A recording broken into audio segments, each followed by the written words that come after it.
Está começando mais um programa Pauta Saúde e o tema desta edição é prevenção ao câncer. Segundo o Instituto Nacional do Câncer, o Brasil deve registrar 700 mil novos casos da doença por ano entre 2023 e 2025. E de acordo com a Organização Mundial de Saúde, o câncer é a segunda doença que mais mata no mundo, perdendo apenas para as doenças cardiovasculares. Para falar sobre o assunto, a gente conversa agora com o médico oncologista, Dr. Tiago Caíque Nunes. Doutor, obrigada por ter aceitado o nosso convite aqui no programa Pauta Saúde para um tema tão relevante e que a partir do mês que vem ele começa a ser falado com mais frequência, né, por conta da campanha Outubro Rosa, doutor. Eu que agradeço o convite, Luiz, de poder passar essa informação para as pessoas que estão em casa, porque acima de qualquer coisa eu acredito que a informação ainda é a principal arma que a gente tem em combate ao câncer nos dias de hoje. Doutor, para começar, explica para a gente se existe prevenção do câncer de fato ou depende de cada caso, do paciente? Luiz, existe sim uma prevenção contra o câncer. Nos estágios mais iniciais, a doença é potencialmente curável. Então, de um consenso geral para a maioria de todos os cânceres, porque assim, cada doença é uma doença específica e cada paciente ele reage de uma forma. Mas de uma forma global, nos estágios mais iniciais, a gente consegue curar esses pacientes. E para isso, é necessário ter medidas de prevenção, medidas de detecção da doença na forma inicial. De uma forma geral, nós temos aí a mamografia como uma forma de rastreio para o câncer de mama no Programa Nacional. Temos também aí o exame preventivo do colo do útero para prevenção do câncer de colo do útero. Mas para determinados tipos de câncer nós não temos essas medidas ainda.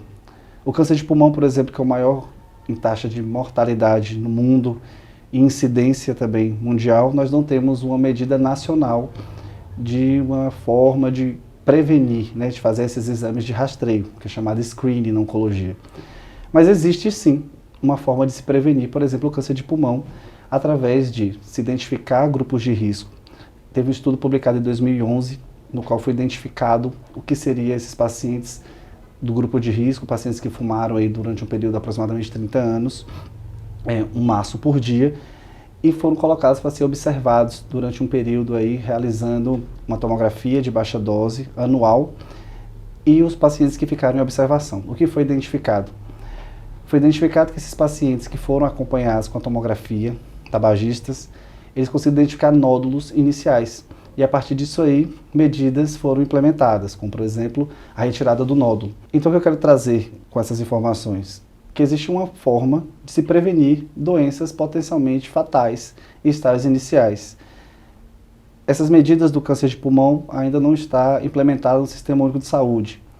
Assim como também a realização de colonoscopia, né, para pacientes agora, né, antigamente com 50 anos de idade, agora com 40 anos, descemos 10 anos nesse rastreio, também não está implementado. Porém, é uma forma de screening, de se prevenir aí, achar pólipos potencialmente malignos no futuro, por todo o processo de malignização da doença, e ser retirado.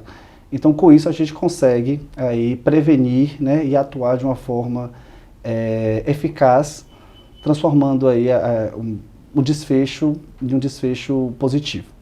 Doutor, é possível descobrir se o câncer ele é genético, hereditário ou não? Luiz, essa pergunta é muito interessante. Por quê? Porque muito se fala em doenças hereditárias, né? E o câncer tem sim seu fator genético. Porém, a cada 10 pacientes com câncer, apenas um vai ter essa questão genética. É lógico, nós temos aí todas essas questões de mutação. É importante para as pessoas que têm esse histórico familiar vasto de doenças oncológicas fazer sim um acompanhamento com o oncogeneticista, investigar principalmente o paciente doente, né? A se identificar algumas alterações. Mas de uma forma geral, apenas um a cada 10 são relacionados à hereditariedade. A maioria é por conta de estilo de vida mesmo. Falando em estilo de vida, doutor, o que é imprescindível, né? Eu sei que a alimentação e a atividade física são os pilares mesmo para que a gente consiga, de repente, evitar uma doença como o câncer? Sim. O tema do programa é muito importante, porque muito se falou há uns tempos atrás sobre tratar, né? Tratar o paciente. Qual a melhor forma de tratar? Mas a medicina evoluiu e entendeu que a melhor forma é prevenir. Então, através de medidas socioeducativas, de acesso à informação, a gente consegue trazer para a população informações imprescindíveis para que elas consigam mudar o seu estilo de vida. O tabagismo vai ser sempre o grande vilão do câncer, né? A maioria dos cânceres está relacionados aí potencialmente à exposição do tabaco, seja ele ativamente ou passivamente, né? Passivamente, aqueles pacientes que convivem com os tabagistas e acabam inalando também as substâncias cancerígenas. Mas outra coisa que é muito importante, que se fala muito, que hoje já está equiparado ao tabagismo, é a questão da obesidade associado com sedentarismo e uma alimentação inadequada. Então hoje você tem equiparado o tabagismo e todos esses 3 fatores que eu acabei de falar como os grandes vilões aí da doença oncológica, e não só para a doença oncológica, mas também para outros problemas de saúde. Existe a vacina, né, contra o HPV, que hoje é oferecida pelo Sistema Único de Saúde para crianças e adolescentes, e ela pode evitar, né, o HPV é o principal fator do câncer do colo de útero, né? Isso é muito importante que seja disseminada essa informação, já que muita gente não sabe que existe, inclusive, essa vacina de forma gratuita, né? Exatamente, Luiz. A vacina contra o HPV, ela vem de uma forma da gente prevenir não só a doença do colo do útero, né, o câncer de colo do útero, como também outros tipos de câncer relacionado ao HPV, como por exemplo o câncer de canal anal, o câncer de orofaringe, o câncer de vulva. E a vacinação é o principal aliado, né, no combate a esses tipos de neoplasias. Doutor Tiago, uma dúvida. A gente tem visto crescer muito o número de casos de câncer aqui no Brasil. Na sua opinião, o que se deve esse aumento no número de casos? Luiz, essa pergunta é muito bacana e muito interessante, porque eu acredito que é multifatorial, né? Nós temos diversos fatores que levam a isso. Nós temos um aumento aí, expressivo da quantidade de número de casos de câncer, não só no Brasil, mas no mundo. E a estimativa é que em 2030 a gente ultrapasse, né, como sendo a maior causa de mortalidade no mundo. Eu atribuiria isso ao fator do envelhecimento. A população está ficando mais velha, então com o passar do tempo o câncer era teoricamente uma doença de idoso, né? Com o passar dos anos, os nossos mecanismos de reparo celular e de proteção celular, né? Você imagina que nós temos ali o tempo inteiro guardiões, células que ficam vigiando, e a partir do momento que ele identifica uma célula defeituosa, ele induz, né, essa morte celular dessa célula. Mas a partir do envelhecimento, talvez esses guardiões fiquem meio, como se diria, deixando passar, né? Uma célula ali, outra aqui, e aí a partir disso essas células têm um poder imenso de multiplicação, então ela começa a se multiplicar de uma forma desordenada e aí gerando o tumor. Então essa questão tanto do envelhecimento mas não é só isso. O mundo moderno ele traz para a gente a exposição de diversos fatores cancerígenos, né? Nós temos aí a radiação, nós temos aí infecções virais, como ele já citou aí no caso do HPV, infecções bacterianas. Nós temos o tabagismo, o etilismo, o boom da questão da sedentarismo, da dieta descontrolada, né, da obesidade, né? Então, tudo isso corrobora e traz com que esses números aumentem, né? Doutor, quais são as principais diferenças, né, no tratamento oncológico que é realizado na rede pública de saúde e um paciente que tem a oportunidade de realizar esse tratamento na rede privada, por exemplo? Luiz, esses dados eles são validados porque existia uma pesquisa, um estudo clínico realizado no Rio Grande do Sul, no qual foi analisado aí mais de 100 mil pacientes tratados tanto no serviço público quanto no serviço privado. E foi visto que no serviço público nós temos uma mortalidade maior, né? Pacientes são tratados no SUS. Isso vai ser também levado por diversos fatores, acredito eu, e isso devido a um diagnóstico mais tardio, né, pacientes em estágios mais avançados, com a doença já talvez metastática, ou uma doença já no estágio 3, como também a questão do tratamento, né? Nós temos uma diferença do tratamento. Então nós temos um paciente no serviço público que demora a chegar, né, tanto na questão do diagnóstico, quanto do primeiro atendimento. Nós temos também aí uma certa dificuldade, por exemplo, em serviços de radioterapia no país, né, que é um dos pilares do tratamento oncológico. Nós temos também uma dificuldade em centros de excelência em oncologia, né, distribuídos pelo país, então a maioria concentrados em capitais, em grandes centros. Isso eu estou falando do serviço público. Então nós temos essas barreiras, né? Então nós já temos o problema do câncer em si, uma doença agressiva, E a questão também da doença social, né? Do câncer social. Esse problema de saúde que encontra essas barreiras no diagnóstico e no tratamento. O serviço privado, por si só, ele consegue ter uma agilidade no diagnóstico, uma agilidade também no início do tratamento. As medicações, né? Nós temos medicações mais novas, acessos aí, a terapias e tratamentos que não são ofertados pelo SUS. Para finalizar, eu quero que o senhor deixe um recado para quem está assistindo o programa em relação, mais uma vez, à importância da prevenção, né? As medidas, o que é que pode ser feito para tentar evitar o surgimento de um câncer quando ele não for um câncer genético, hereditário. A prevenção ela é a base, né, de tudo isso que a gente conversou.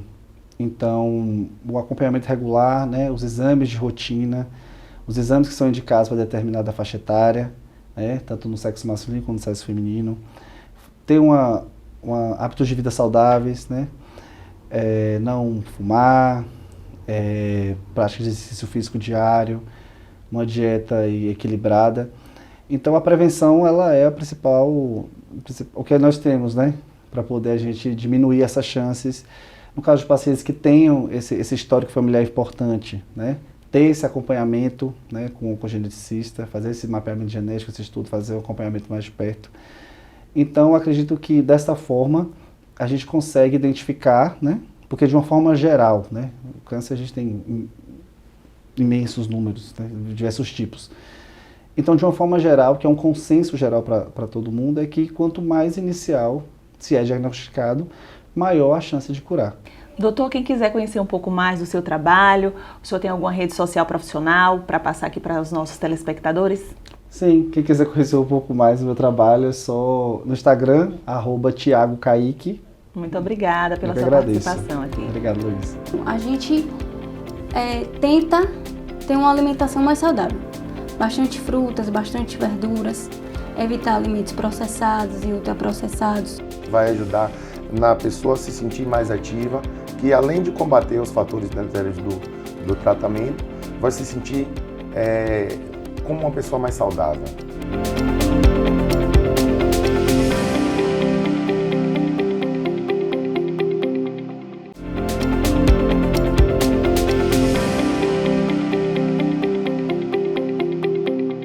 A gente continua o bate-papo aqui no programa Pauta Saúde, falando sobre prevenção ao câncer. E a nossa entrevistada da vez é a nutricionista Maria Marques Porto, que vai tirar algumas dúvidas em relação à alimentação e o câncer, né? Qual a relação que existe. Maria, obrigada por ter aceitado o nosso convite. Para começar, eu quero que você se apresente para quem está assistindo o programa, fale como é o trabalho que você realiza com pacientes oncológicos. Oi, Luiz, tudo bem? Eu que agradeço o convite. Meu nome é Maria Marques Porto. Eu atendo no UNACOM, que é a unidade de oncologia de Feira de Santana, que abrange praticamente todo o interior da Bahia. Maria, para começar, eu quero que você explique o que é a nutrição oncológica. A nutrição oncológica, a gente tem como finalidade dar uma melhor qualidade de vida para o paciente que está em tratamento ou apenas em acompanhamento. Até porque, por conta do tratamento, seja quimioterapia, seja radioterapia, e dependendo do local que está tratando, o paciente perde apetite, perde peso, sente muita náusea, vômito e às vezes pelo local do tratamento não consegue nem deglutir e mastigar. E já nesses casos a gente já entra com uma sonda nasoenteral ou uma gastrointestinal. Maria, a alimentação do paciente oncológico, ela muda muito em relação a uma pessoa normal? Não, a gente tenta ter uma alimentação mais saudável. Bastante frutas, bastante verduras, evitar alimentos processados e ultraprocessados, como salgadinhos, biscoito, refrigerante. A gente tenta que o paciente tenha uma melhor qualidade de vida através da sua alimentação. E beber bastante água, que basicamente ajuda bastante no tratamento. A questão da água, no mínimo, precisa 2 litros de água por dia. A gente pode dizer que existe uma relação entre a má alimentação e alguns casos de câncer? Sim, porque com a má alimentação, normalmente o paciente é obeso. Excesso de peso hoje é a segunda, vamos dizer assim, que é a segunda causa do câncer hoje é o excesso de peso, ficando atrás apenas do tabagismo. E quais alimentos, então, a gente deveria evitar, né, para que não ocorram casos de câncer, por exemplo?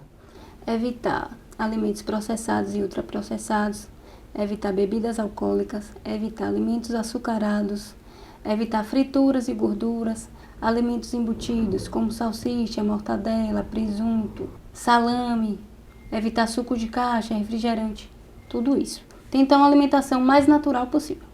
Já existem pesquisas, Maria, assim, que comprovam que realmente Sim. existe uma relação entre o estilo de vida, né? Tanto o estilo de vida com alimentação associada à atividade física. Então, há a mesma prevalência, né? De casos Agora, de no caso de pacientes oncológicos que estão em tratamento, a gente prioriza mais a alimentação por conta que tem muitos que não têm condições de praticar alguma atividade. Por conta de Entendi. tratamento que debilita, fica fraco. Existem alimentos que aumentam a imunidade do paciente que está com câncer? Sim. Vegetais escuros, frutas e verduras, cúrcuma, que é um alimento que ajuda muito na inflamação. E a base é água. Água, frutas e verduras. A gente prioriza muito essa questão dos horários de se alimentar. 3 em 3 horas, tá sempre fazendo as refeições principais e nos intervalos, lanches. E a ingestão de água, né? Que você falou que é super importante, Super né? importante. Que acaba que com a quimioterapia fica um pouco de amargor na boca, que é o que os pacientes nos falam, né? Fica um amargor na boca. Eles dizem que fica um gosto de metal. E acaba até a água, eles não têm vontade de ingerir. Por qual motivo os pacientes oncológicos costumam perder muito peso? Por conta que o câncer, ele causa acelerações metabólicas, precisando mais de calorias. E se eles consumirem a mesma quantidade e eles estão com as células cancerígenas, acaba consumindo mais rápido. E eles não repõem na alimentação, então acaba perdendo peso. Eles também relatam muitos casos de náusea, né? Isso está relacionada ao medicamento. Tá. Mas sempre no tratamento quimioterápico, os médicos já inserem sempre medicação para náusea e enjoo. E em que casos é que eles necessitam de suplementação? Normalmente, a suplementação é para paciente que está mais debilitado, com falta de apetite, que eles nos sinalizam que não estão conseguindo se alimentar. A gente insere a suplementação para dar um suporte melhor. E paciente que esteja com sonda. Maria, qual é o recado que você deixa para a população em geral? Você enquanto nutricionista e também você tem contato com pacientes oncológicos, né? Então já é uma realidade que você vive. O que é que você deixa de dica para quem está assistindo o programa em relação à importância mesmo de ter um estilo de vida saudável, consumir alimentos saudáveis? O que a gente precisa é conscientizar a população de ter hábitos mais saudáveis. Em relação à alimentação, bastante frutas, bastante verduras, bastante líquido, juntamente com a prática da atividade física, que um complementa o outro. Isso é essencial, né? Essencial para ter um estilo de vida e uma qualidade de vida melhor. Tanto se o paciente não tiver câncer, né, para evitar... Não, independente se tem câncer ou não. Já até porque é uma prevenição de no futuro ter algum problema maior. Maria, eu quero agradecer a sua entrevista, muito esclarecedora, importante as informações que você trouxe, porque a alimentação é a base de tudo, né? Com certeza. Hoje, no mundo que vivemos, a correria do dia a dia, as pessoas acabam optando pelo mais fácil e acaba que o mais fácil sempre é o que faz mais mal. A gente continua falando sobre prevenção do câncer e nosso entrevistado da vez é o educador físico Marcílio Vieira, que vai tirar algumas dúvidas em relação à atividade física e o câncer. Marcílio, obrigada por ter aceitado o nosso convite. Para começar, eu quero que você se apresente para o público, fale com quem você trabalha, como é que funciona o seu trabalho enquanto educador físico. Olá, Luiz, é uma satisfação estar participando desse programa, trazendo informações referentes à prática de exercícios físicos e o câncer.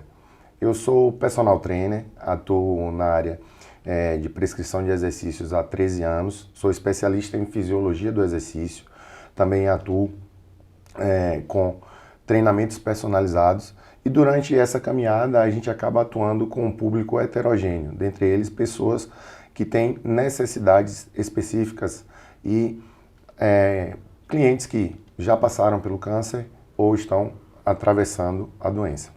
Marcílio, existe uma relação direta entre o câncer e a atividade física? Sim, Luiz, existe uma relação direta. Mas para a gente contextualizar, é necessário que a gente saiba que o câncer, hoje ele é a segunda doença crônico-degenerativa que mais mata. Ela só perde para as doenças relacionadas ao coração. Então, o exercício físico ele tem um papel adjuvante e também coadjuvante. Adjuvante quando ele age como preventor dessa doença, principalmente câncer de mama e o câncer de cólon. Existem alguns outros estudos que relacionam uma certa prevenção, mas ainda estão em fase inicial. E naquelas pessoas que estão passando por radioquimioterapia, que é um processo onde ocorre diversas alterações fisiológicas, o exercício físico ele vai agir de forma a manter a funcionalidade daqueles pacientes. E quem está em tratamento, né, Marcílio, contra algum câncer, então pode fazer atividade física ou depende do caso?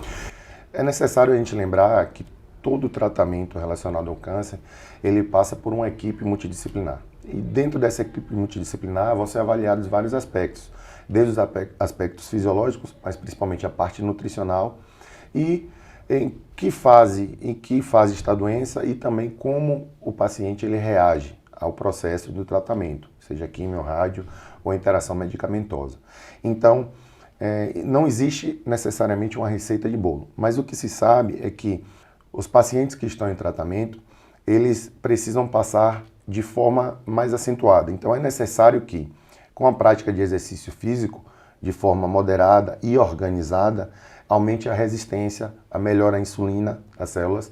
E é necessário que as pessoas saibam também que o exercício físico, ele promove diretamente um auxílio nas células NK, que são as células natural killer. Elas ajudam muito no sistema imune. Então, ajudando a combater e manter essa imunidade durante o tratamento um pouco elevada.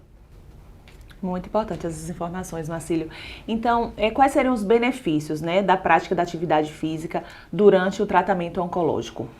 Bem, como eu falei anteriormente, o processo de quimio-rádio, ele provoca diversas alterações no nosso corpo.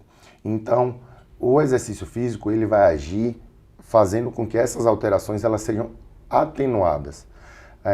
Você percebe muito quando o paciente está em tratamento que ele perde muito peso, que ele sente dores e também, em alguns casos, e também tem uma perda de massa muscular elevada. Então, associado o treinamento de força e o treinamento cardio, mas levando em considerações a fase do tratamento, a gente consegue melhorar essa funcionalidade.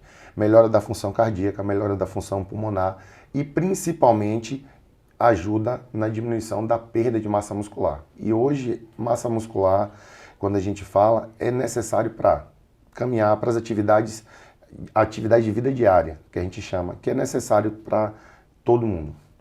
Maravilha. Marcílio, como ajudar na recuperação do câncer através da educação física?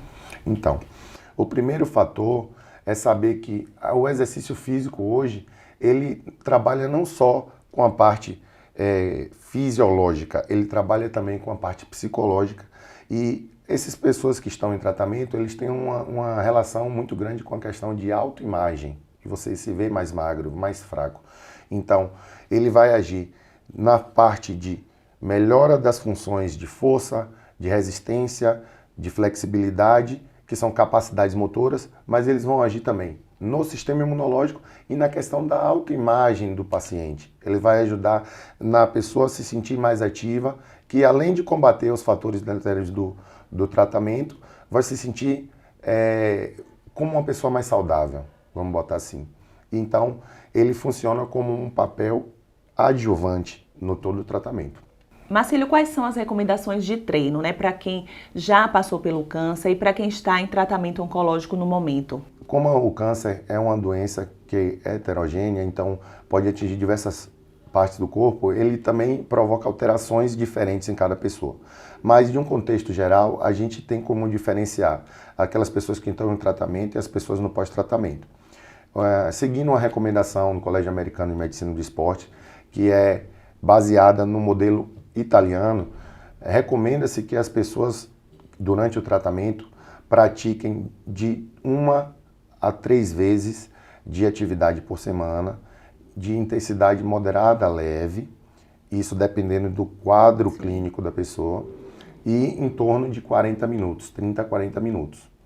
Já no pós-tratamento e levando a questões nutricionais, as questões de funcionalidade, a recomendação já é de 3 a 5 vezes por semana, de 30 a 60 minutos, e em ambos, tanto durante o tratamento quanto após, recomenda-se o treinamento de força e o treinamento aeróbico, o cardio.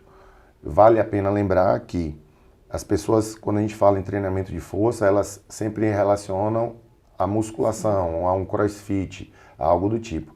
Mas é necessário lembrar que como a doença gera uma perda de peso muito elevada, uma perda da funcionalidade, o treinamento de força pode ser apenas com o peso do próprio corpo e até dentro do leito do hospital ou de onde ela faz o tratamento nas suas casas. E não deixa de ser um treinamento de força. Marcílio, muito esclarecedor essas informações que você trouxe. Inclusive, eu achava que paciente oncológico, né, não podia realizar atividade física, mas eu já entendi que cada caso é um caso, né? E eu acho também que esse é um nicho que precisa ser mais explorado, porque infelizmente a demanda é grande, né? Como você trouxe aqui essa informação de que é a segunda doença que mais mata.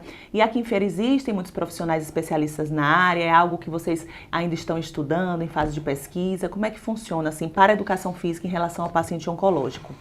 Hoje em dia, Luiz, a gente busca sempre profissionais que sejam mais especialistas do que generalistas. E trabalhar com conteúdos e com público especial, que tem demandas específicas, é necessário ter conhecimento. Então, em conceitos gerais, a nossa área de educação física ela ainda fica um pouquinho à parte nesse contexto. Mas espera-se que nesses próximos anos e com as evidências científicas que trazem o exercício físico, não só como coadjuvante, mas principalmente quando adjuvante no tratamento, mais profissionais estudem também na área, busquem trazer para o dia a dia conceitos relacionados à doença, no caso o câncer, e sabendo disso, como intervir em cada caso. Maravilha, Marcílio. Para finalizar, eu quero que você deixe o seu contato para quem está assistindo aqui a entrevista no Pauta Saúde, como é que faz para conhecer mais do seu trabalho, tem rede social, pode passar aí para os telespectadores. Quem quiser pode me seguir na Marcílio, @MarcílioFitTrainer. Eu desenvolvo trabalhos em grupos e individuais e a gente busca sempre pautado em evidência científica, trazendo maneiras que sejam prazerosas para as pessoas trabalharem, seja na busca por emagrecimento, por uma qualidade de vida, como efeito atenuante e preventivo dessas doenças que tanto castigam a nossa população.